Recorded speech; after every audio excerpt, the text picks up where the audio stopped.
Bismillah, assalamualaikum warahmatullahi wabarakatuh. Wassalatu wassalamu ala rasulillah Sayyidina Muhammad ibn Abdullah. Welcome back to Al-Akbar Yogyakarta International Airport TV. Thank you for watching. Please subscribe for those who haven't subscribed. Pemirsa Al-Akbar Yogyakarta International Airport TV, semoga Allah senantiasa memberikan kita kesehatan yang sempurna. Amin, Allahumma amin. Dalam video kita kali ini ada beberapa tokoh nasional yang cukup terkenal dan tokoh internasional membahas satu hal yang menjadi isu internasional, terutama bagi kalangan kaum mukminin, kaum mukminat, muslimin, muslimat di seluruh negeri yang tersebar di seluruh benua. Sosok pertama yang akan muncul di video ini adalah seorang presenter, seorang jurnalis, aktris, feminis, dan aktivis kebangsaan Indonesia. Dia adalah putri dari mantan Menteri Agama, Kiai Haji Quraish Shihab. Wanita yang lahir di Makassar tanggal 16 September 1977 bernama Najwa Shihab, SH, LLM.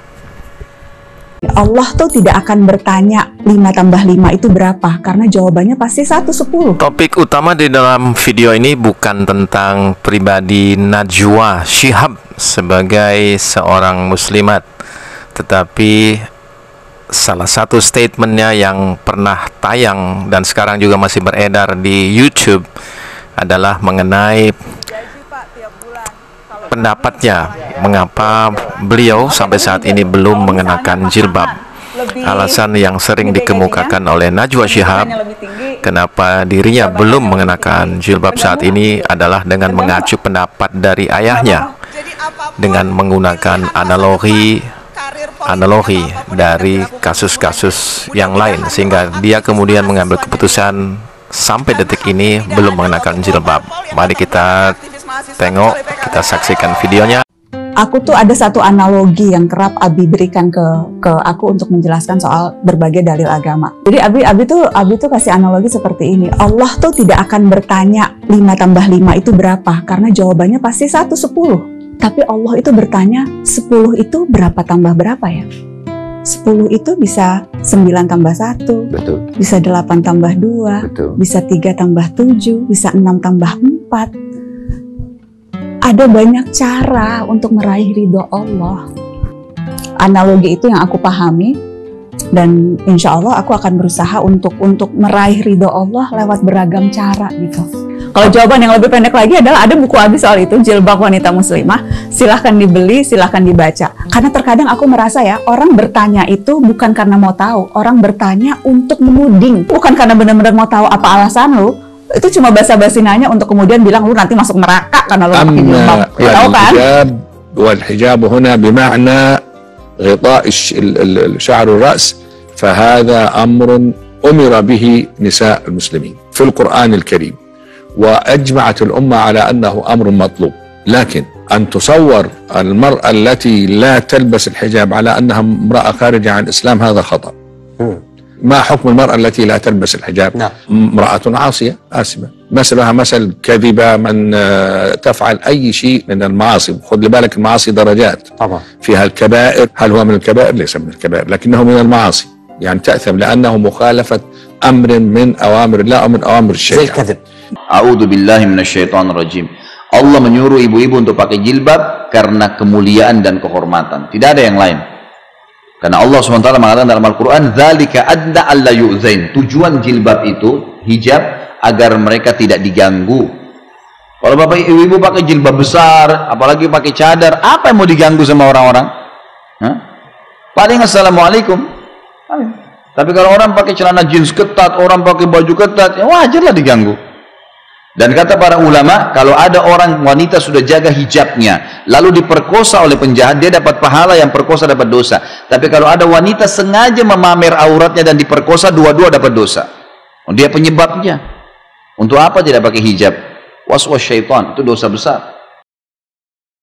Profesor Dr. Ahmad At-Thayyib, Grand Sheikh dari Al-Azhar, ketika diwawancara dan ditanyakan tentang persoalan kewajiban mengenakan hijab bagi kaum muslimat dan mukminat, beliau menjawab wal hijabu huna bima'na lita'i sya'ari ra'si fahadha amrun umira bihi nisa'ul muslimin fil Qur'anil Karim wa jama'atil ummah ala annahu amrun matlubun.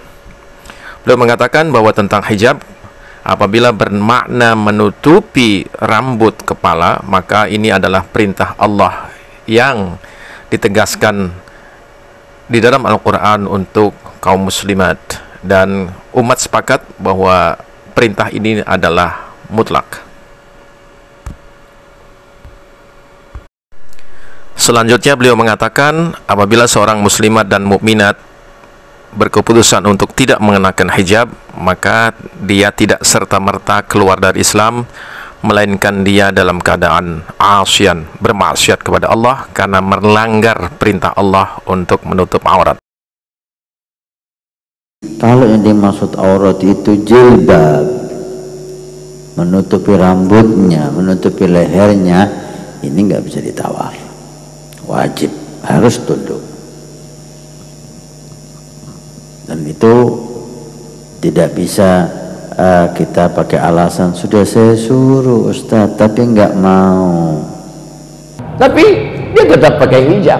Kenapa? Allah yang nyuruh. Ya ayyuhan nabi, wahai Nabi Muhammad SAW, qul li azwajika, katakan kepada istrimu, wa banatika, katakan kepada anak perempuanmu, wa nisa'il mu'minin, katakan kepada perempuan yang beriman, yudnina alaihinna min jalabibihin, hendaklah mereka memanjangkan kerudung mereka. Dulu kerudungnya tutup kepala, tapi lehernya nggak kelihatan, pakai lagi. If you ever wondered why do Muslim women cover in the first place, it's often simply that. For many Muslim women, the hijab is worn out of a desire to fulfill a commandment of God. For others, it can also be an opportunity to outwardly express their Muslim faith. And for still some more, it's a rejection of societal standards that constantly objectify and sexualize women. أعوذ بالله من الشيطان الرجيم بسم الله الرحمن الرحيم. Pemirsa Al-Akbar Yogyakarta International Airport TV, semoga Allah merahmati kita dan senantiasa membimbing kita menuju jalannya. Mari kita buka sejenak tafsir Surat Al-Ahzab ayat 59 dari kitab tafsir Ibnu Katsir. A'udzu billahi minasyaitonir rajim. Bismillahirrahmanirrahim. Ya ayyuhan nabiyyu qul li azwajika wa banatika wa nisa'il mu'minina yudnina 'alayhinna min jalabibihin ذلك أدنى أن يعرفن فلا يؤذين وكان الله غفورا رحيما. Hai Nabi, katakanlah kepada istri-istrimu, anak-anak perempuanmu dan istri-istri orang mukmin, hendaklah mereka mengulurkan jilbabnya ke seluruh tubuh mereka. Yang demikian itu supaya mereka lebih mudah untuk dikenal. Karena itu mereka tidak diganggu, dan Allah adalah Maha Pengampun lagi Maha Penyayang. Allah memerintahkan Rasulnya Nabi Muhammad sallallahu alaihi wasallam untuk memerintahkan kaum wanita, khususnya istri-istri dan anak-anak perempuan beliau, karena kemuliaan mereka, untuk mengulurkan jilbab mereka, agar mereka berbeda dengan ciri-ciri wanita jahiliyah dan ciri-ciri wanita budak. Jilbab adalah ar-ridha, kain penutup di atas kerudung. Itulah yang dikatakan Ibnu Mas'ud, Ubaidah, Qatadah, Al-Hasan Al-Basri, Sa'id bin Jubair, Ibrahim An-Nakhai dan selain mereka. Jilbab sama dengan izar atau kain saat ini.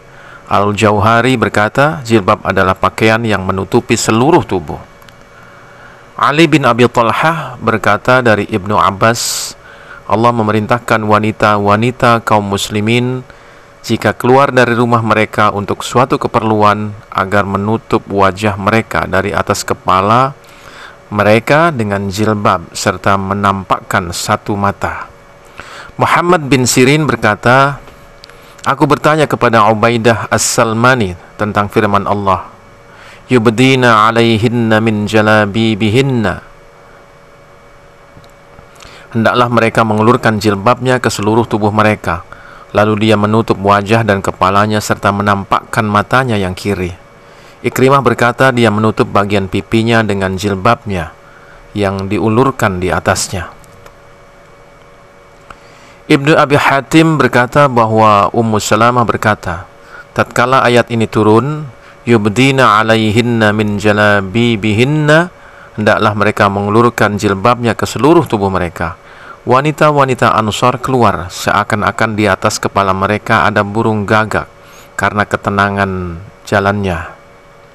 Di atas mereka terdapat pakaian-pakaian hitam yang mereka pakai. Ibnu Abi Hatim berkata, ayahku bercerita kepadaku dari Abi Salih dari Al-Laits bahwa Yunus bin Zaid berkata, kami bertanya kepada Az-Zuhri, apakah budak wanita wajib memakai baik dia sudah kawin atau belum kawin?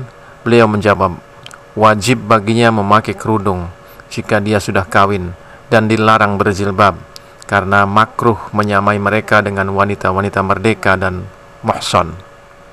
As-Suddi berkata tentang firman Allah, ya ayyuhan nabiyyu qul li azwajika wa banatika wa nisa'il mu'minina yudnina 'alaihinna min jalabibihinna dzalika adna ay yu'rafna fala yu'dzain. Hai Nabi, katakanlah kepada istri-istrimu, anak-anak perempuanmu dan istri-istri orang mukmin, hendaklah mereka mengulurkan jilbabnya ke seluruh tubuh mereka. Yang demikian itu supaya mereka lebih mudah untuk dikenal, karena itu mereka tidak diganggu. Dahulu orang-orang fasik penduduk Madinah keluar di waktu malam di saat kegelapan malam, merasuk jalan-jalan Madinah. Lalu mereka mencari wanita-wanita. Dahulu rumah-rumah penduduk Madinah sangat sempit. Jika waktu malam tiba, wanita-wanita itu keluar ke jalan-jalan untuk menunaikan hajat mereka. Lalu orang-orang fasik itu mencari mereka. Jika mereka melihat wanita-wanita memakai jilbab, mereka berkata, ini wanita merdeka, tahanlah diri dari mereka. Dan jika mereka melihat wanita tidak berjilbab, mereka berkata, ini adalah budak wanita, maka mereka menggodanya. Mujahid berkata, mereka berjilbab sehingga mereka dikenal sebagai wanita-wanita merdeka, maka orang fasik tidak akan mengganggu dan menggoda mereka.